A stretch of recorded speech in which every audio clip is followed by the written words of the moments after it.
Our next candidate this morning, Mr.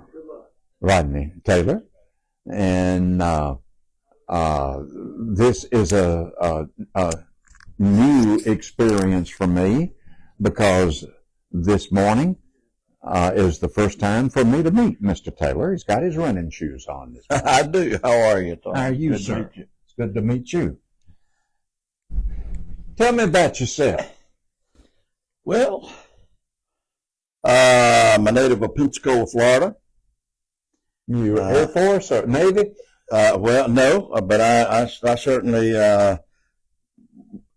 enjoyed the presence of the Navy in Pensacola. Yes, I've seen the Blue Angels about 1,000 times, literally. They live there, don't they? They do. Mm-hmm. And I've been here in Franklin about almost 20 years, and my wife and I moved here, and actually from Pensacola because we had children here. We had lived here back in my first job was here, yes, back in the 1960s. 1966, we came to Nashville for my first job, and we loved it so much. We actually said back then we would probably retire in Nashville. Yes, sir. And because we loved the city and the area so well, Williamson County. And since we ended up with all of our children here, it made it pretty easy when we moved back. So 4 or 5 years ago, could you have dreamt that here you'd be on a ballot? No, and especially as an old man, it's one of these. It's one of these experiences where I truly believe that I was called to do this because it happened. It happened on a Sunday about 6 weeks ago, or a couple of weeks before filing deadline.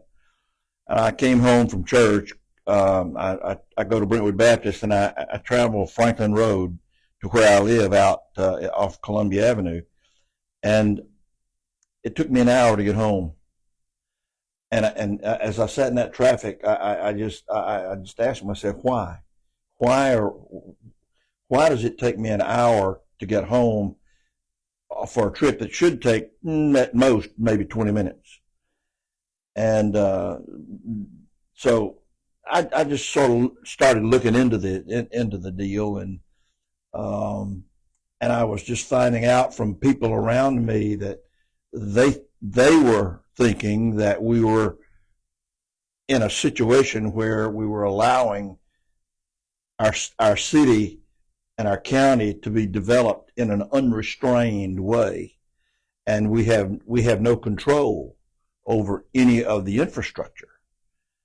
And so I got to thinking to myself, since when I started my business years ago, I started by working with developers. That was what I did.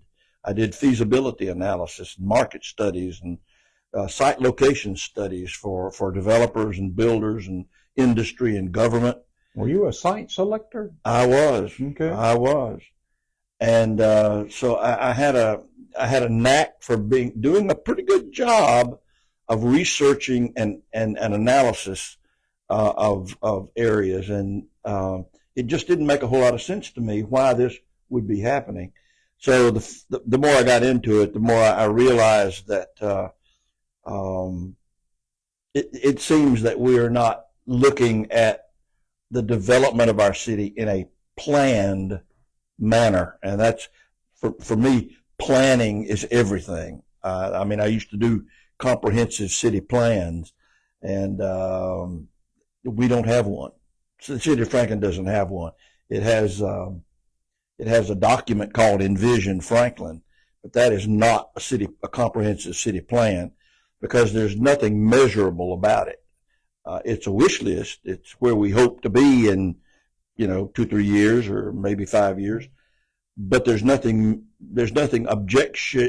objectively measurable about that plan, and that's what we need in place, and that will help us in planning growth, which is really one of the main planks of my platform.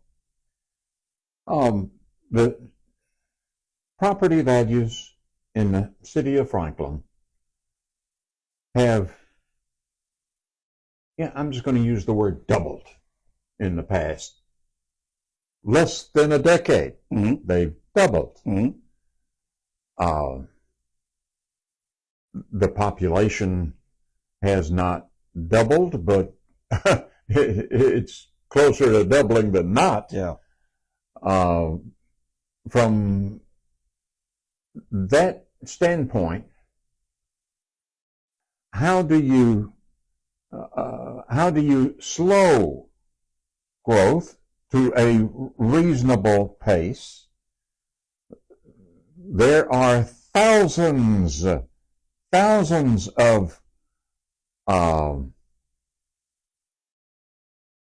building permits out there. We ain't seen nothing yet, I know. especially in Southeast Franklin. So Franklin 10 years from now will look even more different than what it looks now. What do you propose to do should you take office come November? That should be a very hard question, but for me it's a very easy question to answer. You're right. We have already approved by the Board of Mayor and Aldermen a number of development projects that could take us 4, maybe even 5 years out, and accommodate the population that will probably move in here, which allows me as a planner to say that perhaps we need to tap the brakes at this moment in time, tap the brakes a little bit. Now, when I say that, some people say, oh, you want us to stop development altogether. Didn't say that. But, and you can call it a moratorium or you can call it whatever you want to. That's semantics to me. But tap the brakes on development. Let's slow it down, maybe perhaps even stop it momentarily until we can get two things in place. One is that comprehensive city plan I talked about. When we have a comprehensive city plan, we can measure where we're going to be 3 years from now, 5 years from now, 10 years from now. We plan our budget accordingly. We plan our development of infrastructure accordingly. Everything that we do according to that comprehensive plan. It is our budget, as it were, for the next 10 years. That will allow us then to get our infrastructure up to the population that we have now. It may even allow us, and probably will if we're wise, to get our infrastructure beyond our population so that at some point we can begin to pick up development again.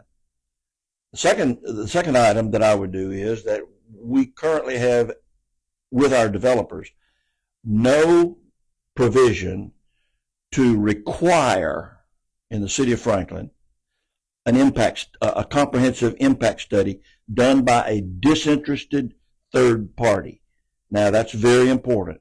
We do have impact studies, but those impact studies are typically either done by city staff or they're done by a consultant selected by the developer. That's not a disinterested third party on either part. I want to see someone who doesn't really care what the outcome is to study traffic, schools, emergency services, wastewater, water resources. And that's an important one, by the way. And I want to know the impact of all that before any kind of development plan comes before the board. That just makes, to me, logical sense. If we could implement those two things in a reasonable period of time, then I think Franklin can begin to see its growth in a very high quality, timely, planned manner, and we won't have the traffic that we're looking at that we have now. We will have already taken care of that infrastructure before the population comes. Outside of planning, is Franklin falling short in other areas? Well, obviously, infrastructure is the big one, but yes, in my opinion, when I studied, because I'm running against an incumbent, I studied his voting record only for the past 4 years because he's been in for 4 years. In studying that voting record, I learned not just that he had, but the entire board of mayor and aldermen, have amended the budget of this city on the average of 4 times per year, every year. Now, as a businessman or as a husband in a family, we set a budget at the beginning of the year, and that is to guide us the way we spend our money. And I suspect you will find that most people try to live within a budget. Otherwise, they're putting it on credit cards and living on credit, and that's not the smart way to do it. No. I believe our friend Dave will tell you that. But the city of Franklin sees that apparently planning a budget is just a guesstimate of what you're going to spend and what you want to do. The last budget amendment that they passed, which was about 6 weeks ago, was to raise the salaries of certain city employees. Now, if you're planning a budget for the next year, don't you know? Doesn't your HR tell you you have a certain number of employees that are coming up for merit raises, and that's all built into your budget? What is the budget amendment necessary for that? So yes, we are falling short because we're not, even in our budgeting, we're not using a lot of wisdom. I'm an old man, and I really don't have any business doing this, but I'll tell you, with age comes wisdom, and I've learned a lot in my years, not just as a human but as a businessman, to know that logic and planning play the largest role in making a successful business. That's what I did in my business, is why I was successful. And I think it's why we can be successful in the city of Franklin if we bring those elements to bear in our decision-making process. I'm 75. How old are you? You want to take a guess? I'm going to say 75, 76, something. Well, you're about 10 years off. You're 66 years old? Well, I am 85. I'll be 85 years old in November. Well, no, you're in good shape. Well, the Lord's been good to me. Yeah, I understand, but you've earned it. Well, I don't know that I've earned it. I'm just an old country boy that grew up poor, made a life of himself.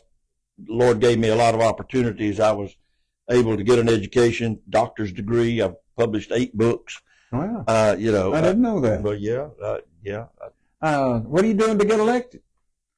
I am walking neighborhoods. All right. I'll tell you, and for an 85-year-old, that's a job. Yes, you can't walk them very much, but I walk a lot of neighborhoods. I've met a lot of people. I've had a lot of meet and greets. I got people that are doing a lot of meet and greets for me, and I have volunteers that are working with me.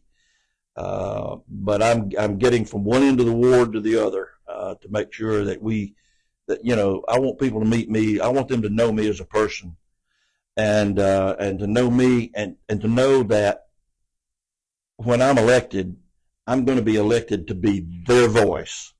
I'm just one voice in Ward 4. I want to be the voice of all my constituency. I want them to be heard, and I want their opinions to matter. And that is my whole goal. And it's not going to change me as a person. I'm who I am. But I want to show people that you don't have to be a politician to be a good representative of the people. What did you come in here prepared to talk about that I haven't asked you about? Not really anything. I mean, the issues are the issues, and the main one is unrestrained development. I mean, that's just it. We could talk about annexation. There's been so much annexation into the city of Franklin. Most of it's been taking up farmland that's been to be developed. I don't like that, primarily because I moved to Franklin because I love living in a Hallmark movie. This is like living in a Hallmark movie, and that's changing, and that's not good for Franklin. I was born at Dan German Hospital in downtown Franklin in 1950. It's a considerably different town. It is. Now, It is. I think it's a better town, but it's, In many ways. it's considerably different. Have you met many of these nefarious Californians we hear about? Oh yeah. I've met a lot of them. Mm-hmm. In fact, for a couple of years, I worked at the Franklin Gun Shop. I sold guns at the Franklin Gun Shop before it went out of business. And we had a lot of people that, especially that was when a lot of the California and Illinois people were moving into here. You know, I see two groups of California people. I see one group moves to Franklin for jobs, and for the most part, those people tend to bring California with them. But there's another group that moves to Franklin because they want to, as someone told me yesterday, they want to get away from communism. They look at California as basically a communist state. I don't know that I look at it that way. It's a beautiful state. I love to visit California, but they want to move because they don't like what's happening there, and they've moved here because they love the fact that we are a conservative, morally compassed state. And they love the people. And I mean, after all, it's the people that make us what we are anyway. See, I've lived here going on 76 years now, and I don't believe it's conservative. I don't believe it's liberal. I'm not even sure it's moderate, but you had an accurate description. It's morally compassed. It is. Whatever that may be. It is. It's morally compassed. Yes. And I'll take it. Good. Give me your elevator speech. Then we got another one to talk to. Yes. My elevator speech is, I hope you will consider me for your vote on October 28th, early voting beginning October 8th. And I can promise you that I will be a different alderman. I will be a different representative, because I know you've heard it from a lot of politicians, but I've told everybody I'm not a politician. I plan to administer my work with transparency. You will know where I stand, but I'm going to represent you. It's not what I believe; it's what you believe. Well, now you're on the ballot running against Patrick Baggett. Yes, sir. But it sounds to me like you're running against the whole Board of Mayor and Aldermen. Well, if that's the case, that's the case. I hope that to some extent, and I've had people ask me, yeah, but you're going to be just one voice on the board if you're elected. Well, you know, it's my hope that, yes, I will be just one voice, but it's my hope that some people will realize that with age comes wisdom, and that what I'm saying it's not partisan. No, it's not partisan. It's not out of selfishness, because I don't gain anything from it. I don't want to gain anything from it. Thank God it's not partisan. Yes. And I don't want to gain anything from it. Yes. I want to do what is best for this city. All right. I appreciate it. Thank you. Thank you, sir.